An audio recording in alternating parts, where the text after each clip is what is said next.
Sondage, la chute de popularité de Bayrou se poursuit, surtout au sein de son camp. Selon un sondage Ipsos pour la Tribune dimanche, le Premier ministre recule le plus chez les sympathisants Renaissance Modem Horizon. La défiance vis-à-vis de François Bayrou continue de monter. Surtout, le Premier ministre ne peut même plus se tourner vers son camp pour se rassurer. 4 mois après sa nomination, l'impopularité du locataire de Matignon continue en effet de grandir, selon un sondage Ipsos pour la Tribune dimanche. Selon ce baromètre mensuel, réalisé du 9 au 10 avril, 67% des Français portent un jugement défavorable sur l'action du Premier ministre, soit 3 points de plus que le mois dernier. Ils sont 24% à penser le contraire, moins 1 point. Le mécontentement monte dans le bloc central. C'est chez les sympathisants Renaissance Modem Horizon, les partis du bloc central, qu'il enregistre sa plus forte baisse de popularité, 12 points de moins par rapport à mars, avec seulement 53% d'opinions favorables.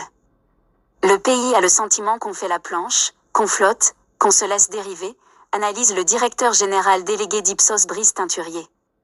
Selon lui, c'est l'un des principaux moteurs de l'impopularité de François Bayrou, alors que les partis, que ce soit le Rassemblement national, LR ou le Parti socialiste, se parlent beaucoup à eux-mêmes, que les événements internationaux dominent l'actualité, le gouvernement donne le sentiment de ne pas parler aux Français. Les récentes prises de position du Premier ministre sur l'exécution provisoire de la peine d'inéligibilité de Marine Le Pen, dont il s'est dit troublé, ou sur l'affaire Bétara ont aussi suscité des interrogations. Macron relativement stable. Au sein du couple exécutif, Emmanuel Macron est, lui, relativement stable avec 26% de jugements favorables, moins 1 point, et 70% défavorables, plus 1 point. Au sein du gouvernement, le ministre de l'Intérieur LR Bruno Retailleau, 33%, et celui de la Justice Gérald Darmanin, 33%, restent les plus appréciés des Français, loin devant Rachida Dati, en 3e position, 16%.